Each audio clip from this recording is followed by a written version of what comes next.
ایک چیز ایسی ہے جو مباح اور جائز ہے لیکن پھر بھی ناپسندیدہ ہے، اور وہ طلاق ہے۔ سخت حاجت میں، سخت ضرورت میں شریعت نے اس کی اجازت دی ہے، لیکن اسے پسند نہیں فرمایا کہ اسے اختیار نہ کیا جائے۔ حتی الامکان اسے آپس کے ملاپ کی زندگی اختیار کی جائے۔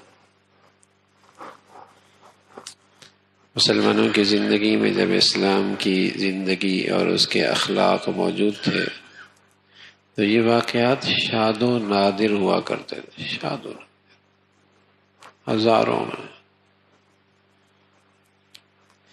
لیکن بدقسمتی سے اسلامی زندگی سے دور ہو گئے۔ اس کا نتیجہ یہ ہوا کہ یہ واقعات بہت کثرت سے درپیش آنے لگے۔ اور میرے عزیزو، جب گھروں کی زندگی اچھی نہیں ہوگی تو پھر وہ قوم اور وہ معاشرہ، وہ سوسائٹی کبھی اچھی ہو ہی نہیں سکتی۔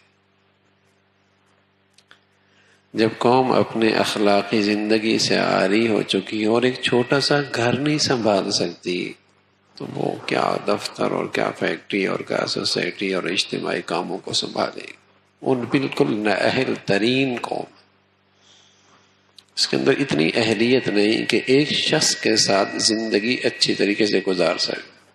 اس نے کیا کرنا ہے؟ جب یہ کثرت سے کسی معاشرے میں آ جائے تو یہ اس کی پسماندگی اور بد اخلاقی کی انتہا ہوتی ہے۔ اس کا کچھ نہیں۔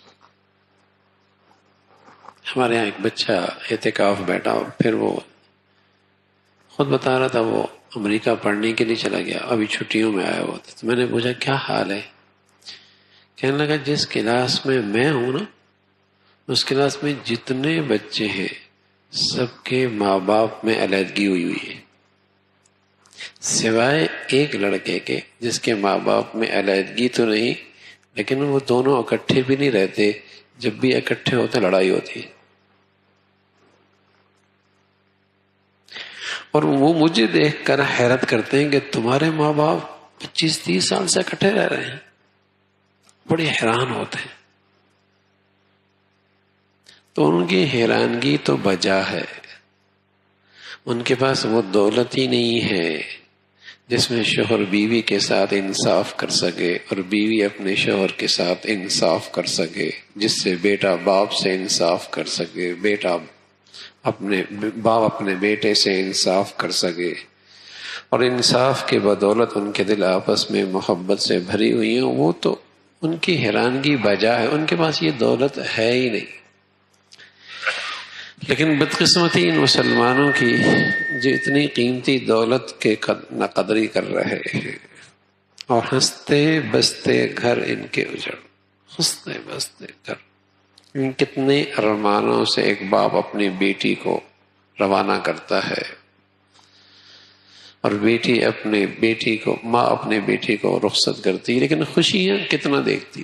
ایسا لگتا ہے جانے سے پہلے جو پریشانیاں تھیں، بھیجنے سے پہلے، اب بھیجنے کے بعد وہ پریشانیاں اور بڑھ گئی۔ اور کتنی امیدوں سے اور کتنے جسے کہیں کہ خوشیوں سے ایک باپ اپنے بچے کے لیے بہو لے کے آتا ہے، لیکن اس گھر میں بیچارہ بہار کتنی دیکھتا ہے۔ اس بے دینی کا نتیجہ ہے، اس بے حیائی کا نتیجہ ہے کہ یہ چیزیں اب کثرت سے ہونے لگی۔ اچھا، اب یہ عیب بھی نہیں رہی، یعنی لڑکا تو لڑکا کہ وہ اس کے ساتھ رہنا نہیں چاہتا۔ آج کی اس نئی روشنی کی تعلیم نے لڑکیوں کے ذہن میں یہ بنا دیا ہے وہ بھی نہیں رہنا چاہتے۔ اگر آپ عدالتوں میں جائیں گے تو حیران ہوں گے کہ کتنے کیسز دائر کی ہوئی ہیں، طلاق سے بھی زیادہ خلع کے ہیں، رہنا ہی نہیں چاہتے۔ ذرا سی طبیعت کے خلاف احوال پیش آئے نہیں رہنا چاہتے۔ تو آج کا نوجوان نہ رکھنا چاہتا ہے اور نہ آج کی لڑکی رہنا چاہتی۔ اس نئی روشنی کی تعلیم نے ایسی سازی کی، کیا حرج ہے دوسری کر لیں گے، کیا حرج ہے تیسری کر لیں گے، دوسری کر لیں گے، کیا حرج ہے تیسری کر لیں گے، کئی حرج چوتھی کر لیں گے۔ تو یہ پسماندگی ہے، یہ پستی ہے، یہ پسماندگی ہے، یہ پستی ہے کہ ایک گھر نہیں بنا سکتے.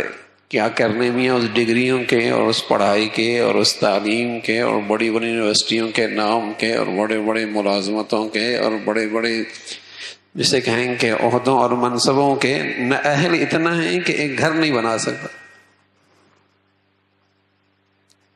ایک گھر کی زندگی نہیں سنوار سکتا، اہلیت اتنی بھی نہیں ہے. تو پہلے زندگیاں گزر جایا کرتی تھی. کبھی ناگوار حالت میں شوہر صبر کر لیا کرتا تھا، کبھی ناگواری پر بیوی صبر کر لیا کرتی تھی، کبھی ادھر سے شکر کے بول ہوتے تھے، کبھی ادھر کے شکر کے بول ہوتے تھے. گھر نہیں اجڑتے تھے، گھر بن جایا کرتے تھے. صبر شکر سے یہ زندگی کی گاڑی چلتی رہتی تھی. اس لیے کہ ایک گھر کا ٹوٹنے کا مطلب خاندان متاثر ہوتا ہے، پورا خاندان متاثر ہوتا ہے. ان ماں باپ کا حال پوچھیے نا جن کی بچیاں گھروں میں واپس آتی، نیندیں ختم ہو جاتی، سکون ختم ہو جاتا، خاندان پورا متاثر ہوتا.